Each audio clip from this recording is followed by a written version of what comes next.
石宇化身为龙形，我趴在他身上把玩着他的胡须，被他瞪了一眼。没想到这么威武的巨龙，人类形态竟如此可爱。想到这，我轻笑一声，挑拨着石宇的2根胡须，给他绑成了蝴蝶结。结果哪成想，这龙如此小肚鸡肠，在空中乱飞，差点把我甩出去。这家伙在天上穿来穿去，我吃了一嘴的云，疯狂咳嗽。我哀怨的想到，好大儿终究是要谋害亲王了。过了不久，石宇飞进了人界，我看着眼前熟悉的场景，总算是松了口气。这是游戏里的经典地图王城，王城是所有玩家的家园，玩家们可以在王城建立属于自己的住宅。我曾经的住宅则是王城第1豪宅，也就是在那里将石宇养了3个月多。又想起石宇那3个月以来都能听到我的说话声，我不禁羞赧起来。最初那时候的我相信了官方的鬼话，于是好生供养着这个能让我装逼的神蛋。我每天上线都要挂在蛋的旁边，日夜用手抚摸着它。小鸡蛋，你怎么还不破壳？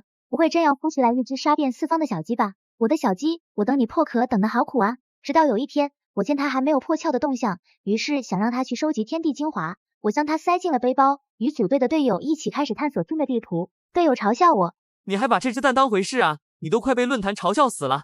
榜一大佬唯一礼物竟是1枚鸡蛋，这游戏迟早要完。不许你说我的蛋！我将鸡蛋护在背包里，怒道：我的蛋到时候一定能孵出来最厉害的小鸡，让你们这些人都无话可说。当我说完这句话之后，过去了漫长的时间，还是没有任何破壳的迹象。我郁闷了，我感觉到了官方满满的恶意。这就是送给榜一的史诗级武器，还需要榜一花钱花时间养这么久，甚至都没有反应。垃圾游戏真的要玩？本身为最后一个还在呵护官方的我，在论坛上发了长篇大论，辱骂官方不做人，然后爽快将游戏直接卸载。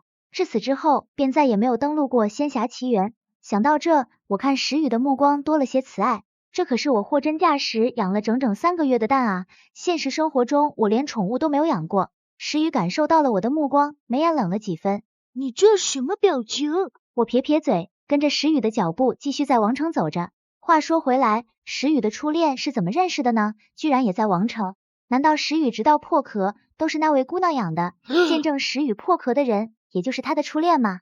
想到这，我落寞了几分，心里五味杂陈。养了3个月的好大儿，出生的时候我却不在身边，难免会有些吃味。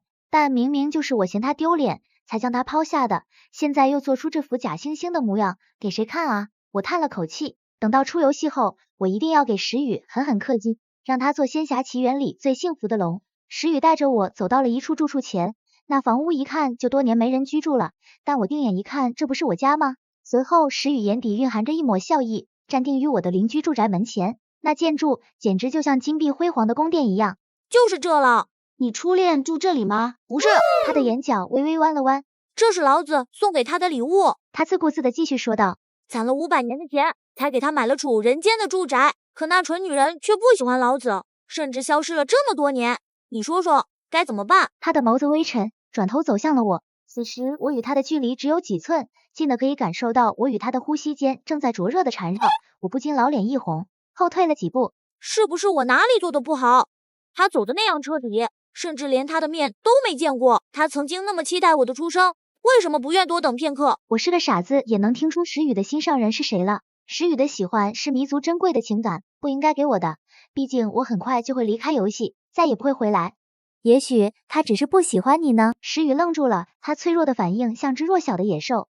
你应该学会向前看，石宇，他迟早会再离开的。他眼底的神色接近麻木，身体如枯木般僵硬着，良久没有言语。他淡淡道：是吗？原来是这样。既然如此，可以让他陪我完成最后一个愿望吗？我听到他的自称变成了我，心如刀绞。什么愿望？陪我逛逛人界吧。出生后我就被那老头接了回去，还没有好好看过他生活的地方。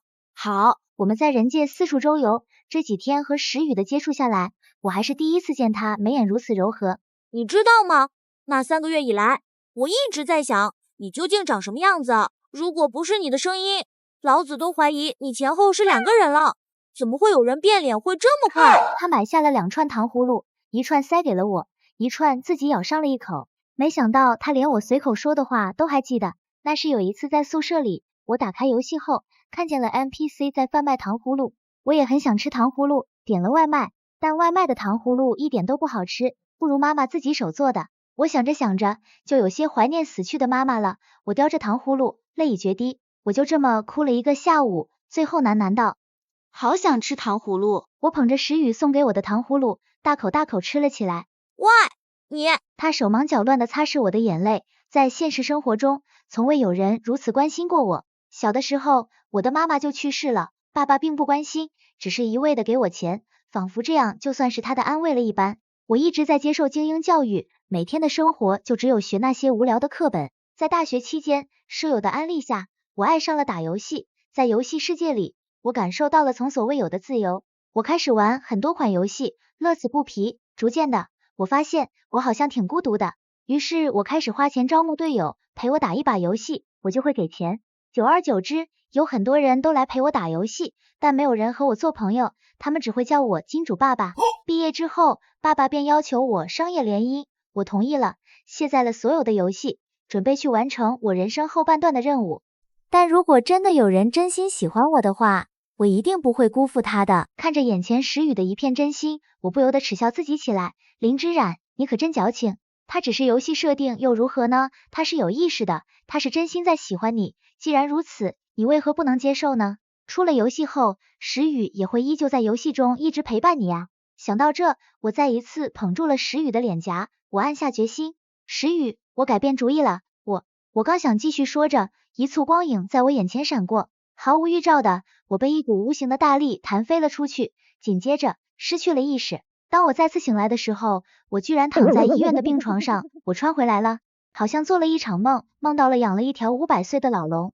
我迷迷糊糊的脑子开始飞速运转，打了好几个寒颤，不是梦。我打算下床，被赶来换点滴的护士一把拉住了。林小姐，你昏迷了这么久，终于醒了。我昏迷了多久？差不多快3个月了。林小姐，林先生这几天一直都来探望你，这才刚回公司不久。3个月，我和石宇在游戏里待在一起不过寥寥数日，在现实居然有3个月之久了。想到石宇，我想到了我未曾说出口的话，我急忙问道：有电脑吗？护士只当我有什么紧急的事儿要处理，指了指桌子上。林小姐，你昏迷之前一直死攥着电脑不放，就只好带着电脑一起把你送来医院了。我打开了电脑，却发现我的电脑里居然没有《仙侠奇缘》这款游戏。不仅电脑没有，连游戏官网都发布了该游戏已经下架的消息。我匆匆拨了个号码就打了过去。喂，爸，你不是投资了《仙侠奇缘》吗？为什么游戏下架了？你昏迷之前再玩这款游戏吧。林总低沉的声音从手机里传来。爸，不行，我求你，把它再上回来，我再也不玩游戏了。我会按照你说的去老老实实结婚，所以你投资吧，爸，我求求你。我不敢细想，眼下只有让《仙侠奇缘》再次上架，才有再次见到石宇的机会。我不会再去投这款游戏，你也给我老老实实去结婚。他说完这句话，便按下了挂断键。我万念俱灰，眼前只剩下了一片恍惚。不，一定还有什么拯救的办法。我想起了当年因为氪太多金的缘故，游戏官方加过我的联系方式。我从手机里找到了那串号码。喂，我是林泽辉董事的女儿林之冉，我想以个人名义收购贵公司《仙侠奇缘》这款游戏，钱不是问题，你开个价，由律师代为转交合同。妈妈在病床上最后的时光里，她把这张银行卡塞给了我。冉冉，可惜妈妈看不到我们冉冉嫁人了，所以这张银行卡你收好，这是妈妈留给我们冉冉的嫁妆钱。我们冉冉一定要找到一个真心喜欢自己的男孩，才可以嫁给他哦。到时候这卡里所有的钱，就是妈妈送给你们2个的祝福。妈妈，现在我找到那个真心喜欢我的人啦，所以你会祝福我们的，对吗？等我再一次登上仙侠奇缘的时候，已经过去了1个月，我无时无刻都在思念着石宇，又惧怕他的数据早已在游戏转移的层层周转中消失。游戏加载入王城时，街上却不复从前，竟然没有一个 NPC。我慌了，颤抖的拨了电话。NPC 数据呢？为什么没有 NPC？是这样的，林小姐，数据建模基本上是清除了，工作人员们也在快马加鞭的重新恢复。如果林小姐是很喜欢其中一个 NPC 的话，可以让团队优先去恢复那位 NPC 的数据。巨大的冲击让我一时没有听清楚他后半段的话语，随着一丝电流刺激了手臂，我发现我再一次来到了王城冷冷清清的街道上。从前那具有人情味的王城，现在也只是一团冰冷的数据。石宇，我撕心裂肺的吼道，没有人能回应我，没有人知道过石宇的存在，没有人知道曾经有一个人等了我500年。如果当初我没有抛下他的话，会不会一切都变得不一样？石宇，我错了。石宇，一双赤脚出现在了我的眼帘，我抬眼望去，是男人如刀刻雕像一般棱角分明的脸庞。男人褪去了脸上的稚嫩，变得如此成熟，但那是我永远不会认错的一张脸。石宇，石宇，是你吗？我跌跌撞撞地闯入了他的怀中，与他紧紧相拥。他的眉眼悲伤痛彻。蠢女人，你去哪了？我以为你又把我丢了。这几百年来你去了哪里？我怎么都找不到你？我看见你在我面前消失，随后世界就塌了，到处都是一片黑暗，我找不到你，也找不到回家的路。他的声音沙哑又沉重，力度大到恨不得将我揉进他的血肉里。我无法想象他以什么样的意念支撑着他在黑暗中度过了数百年，只能无力地安抚着他。我们互相依偎着，仿佛时间都在这一刻静止了。石宇，这句话晚了几百年，当时我想跟你说的话就是，这辈子、下辈子、下下辈子，我永远永远都会对你负责的。我稳住了他眼角的泪滴。石宇，我之前都是骗你的，我最后悔的事情就是把你丢弃了。你原谅我好不好？原谅我的愚蠢，原谅我的不辞而别，原谅我辜负了你的一片真心。我喜欢你，石宇，我快想你想到疯掉了。石宇报复性的咬住了我的嘴唇，堵住了我后面的话语。有你这句话就够了，有你这句喜欢就足够了。仙侠奇缘进行了全新的改版，上架后广受好评。我也借此开了属于自己的游戏工作室，当上了老板，算是金钱自由，也与家里断了联系。自从我离家后，我爸像是后悔了一样，每天都变着法的让我回家，但我不会再回去那冰冷冷的别墅里，去过自己不喜欢的人生了。后来我得知，是因为是石宇强大的执念，让我穿越了游戏之中。一天清晨，我换上了衣橱里最好看的衣物，笑意盈盈的进入了游戏王城中，走进了石宇送给我的豪宅里。石宇穿着闪瞎人狗眼的钛合金盔甲来到了我的面前，一脸愤怒。没错，这是我让策划每天都给石宇换不同的衣服，简直完成了奇迹。暖暖，今天是价值18888的金铠甲。游戏重新上架后，石宇也成为了游戏里最出名的 NPC。怎么出名的呢？网友是这样评价的：我从未见过如此恋爱脑的 NPC， 明明拥有这游戏最强战斗力，却只叫自己的族龙用龙焰给人类点烟花。楼上一看就是直男癌，我们石宇多可爱啊，呜呜，长得又帅又恋爱脑，简直是梦中情龙。同上楼主就是策划这个审美实在是一言难尽，我怀疑每次都在针对我们石宇殿下。对呀，垃圾策划每次都给石宇设计的那么丑的衣服，我们石宇好歹也是游戏里最帅的角色，妈粉女友粉看了都会生气的。石宇的周边也是那些丑衣服，救命！我真的想骂策划亲妈。有个营销号还做了最丑周边排行榜，石宇店靠一手金铠甲上了榜1，明明那么帅的脸，却上了最丑周边第1，我真的是服了。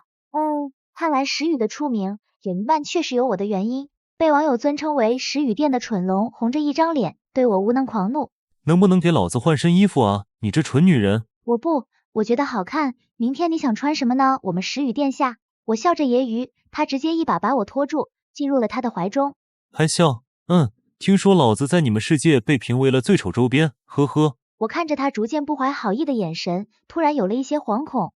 你说我该怎么惩罚你呢，我的林老板？不行，这种距离很容易就会18禁的。行不行都由你说了算，我只是一条给林老板放烟花的工具做架龙而已，我哪有什么坏心思呢？石宇笑着亲了我2口。那天，石宇在皎皎白月下挥舞着他的磅礴龙翼，像初见那样朝我飞来。他降落在我的面前，而他的背后是无数条巨龙在浩瀚长空下点缀着炙热火焰。这是属于石宇浪漫的求偶方式。他化作了人形，目光缱绻。冉冉，你愿意与我共度这漫长的岁月，直至天荒地老吗？我听到了我的心跳在剧烈的跳动，听到了我自己对着他柔声说道：“我愿意。”